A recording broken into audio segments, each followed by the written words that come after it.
8h-10h, François Heureux sur la première. Et à 8h32, on va s'intéresser à une nouvelle campagne. Elle s'appelle Tam Tam, mutualité, syndicat, organisation non gouvernementale, main dans la main pour s'opposer à la politique du gouvernement fédéral. C'est le sens de cette opération Tam Tam, lancée aujourd'hui, opération de communication avant tout. Votre point de vue, Fabrice Grosfilet, c'est que cette démarche n'est pas partisane, mais qu'elle est très politique et très critique. Et le gouvernement fédéral désinvestit dans les soins de santé, c'est l'affirmation de ces organisations qui avancent un chiffre, 1,5 milliard d'économies en l'espace de 3 ans. 1,5 milliard, c'est un montant très substantiel, même s'il faut rappeler que le budget de l'assurance soins de santé, c'est plus de 75 milliards, financé aux 3/4 par les cotisations sur les travails. Et oui, ce sont les salariés, les indépendants qui payent pour la santé. Le gouvernement fédéral, lui, n'intervient qu'à la marge. Alors, comment se traduisent ces économies ? Par une réduction des durées d'hospitalisation. On reste à l'hôpital moins longtemps en cas d'accouchement, par exemple, par une augmentation du prix de certains médicaments non remboursés, le Voltaren, le Dafalgan, la diminution du remboursement d'autres médicaments remboursés, les antibiotiques, on est passé de 75 à 50% de remboursement, et au final, en bout de course, parfois, un report de soins pour ceux qui n'en a plus les moyens, pour celui qui n'en a plus les moyens. Le Belge dépense en moyenne 800 € par an pour sa santé, et en 30 ans, la part de cet investissement privé individuel est passée de 10 à 25%.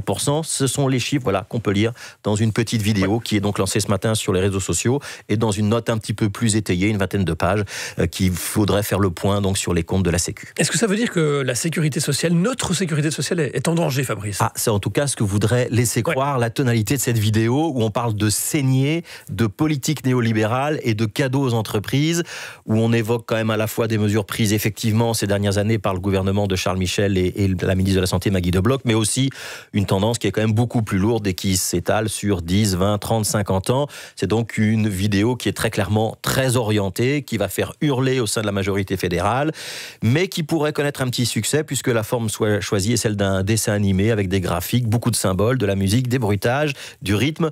C'est une vidéo faite pour atteindre les internautes, si possible les jeunes, et c'est comme si la contestation sociale, c'était plus une affaire de manifestation dans la rue, mais de like ou de partage sur les réseaux sociaux.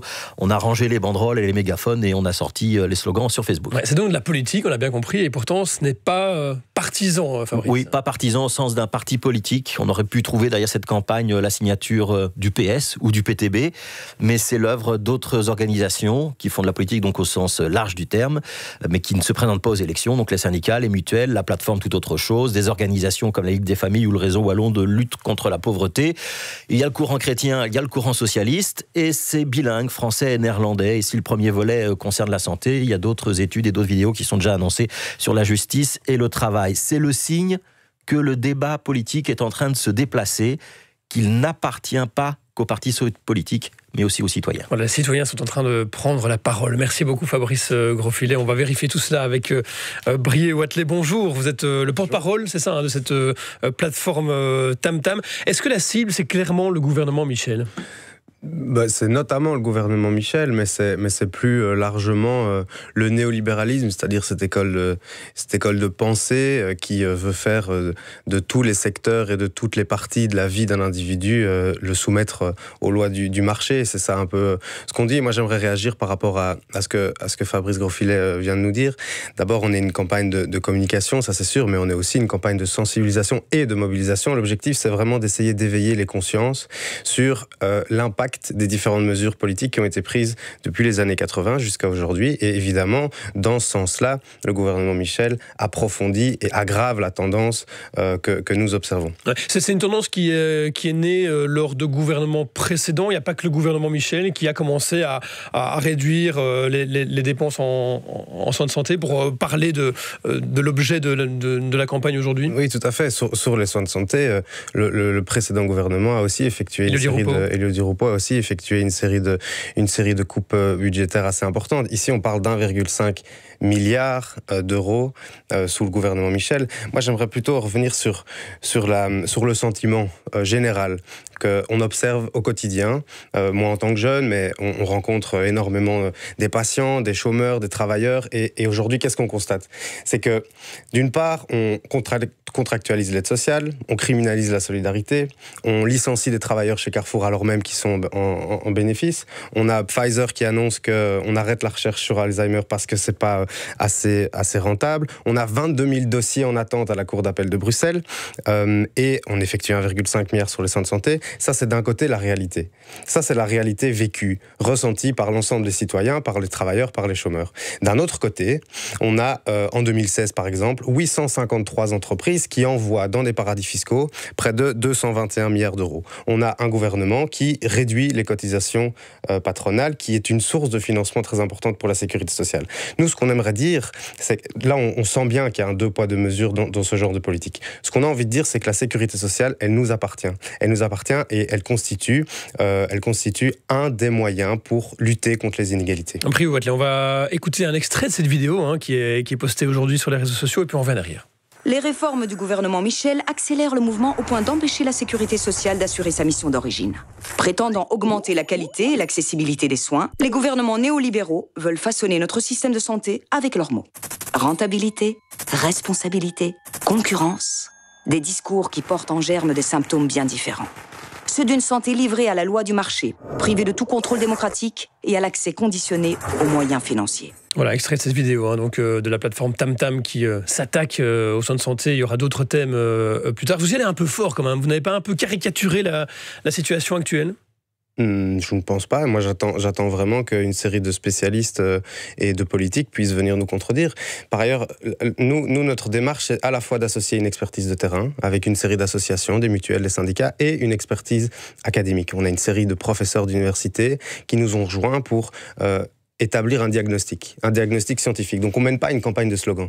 On mène une campagne ressourcée et scientifique.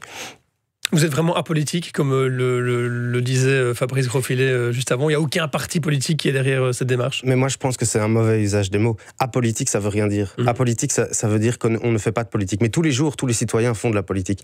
Le bon mot, c'est qu'on est apartisan, c'est-à-dire qu'on dépend d'aucune structure partisane. On essaie de montrer justement une voie alternative. Il est possible d'influencer la teneur des débats politiques autrement que par l'implication dans des partis politiques. C'est exactement ce qu'on essaie de montrer. Et je pense qu'il y a vraiment un intérêt à montrer qu'il est possible d'influencer et de faire de la politique d'une autre manière que de s'engager dans un parti. Et c'est cette voie médiane-là qu'on essaie de tracer, en essayant de montrer qu'en faisant de la convergence politique entre les associations, on peut peser sur le débat public et il est important de nous entendre sur ces questions-là. Il n'y a pas de parti politique derrière la démarche, mais vous vous sentez quand même, j'imagine, plus proche des partis politiques dits de gauche que des partis politiques de droite. Mais nous, on veut influencer tous les partis politiques. On essaie de montrer que scientifiquement et de façon académique, il y a une série de choses qui, pour le moment, et une série de mesures qui sont prises, qui, d'une certaine manière, aggravent la vie quotidienne des individus. Et par rapport à ça, nous, on a envie d'influencer tous les partis politiques. Alors évidemment, s'il y a une série de partis qui se retrouvent dedans, que ce soit de droite ou de gauche, s'ils se reconnaissent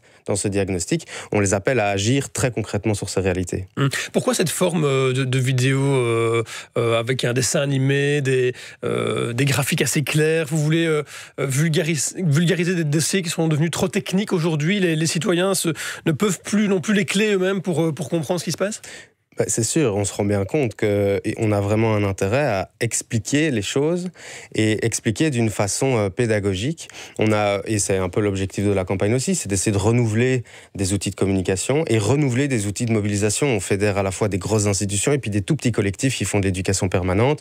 L'objectif, c'est vraiment d'essayer à tout prix de faire en sorte que la politique puisse se renouveler, qu'il y ait un renouvellement de la politique à travers les outils de communication, c'est une chose, mais aussi les actions. Et vous verrez, à travers les différentes actions qu'on va mener, qu'il y aura vraiment une teinte particulière à nos actions. On va essayer de montrer, d'expliquer, pas avec des slogans, avec des chiffres et avec des faits.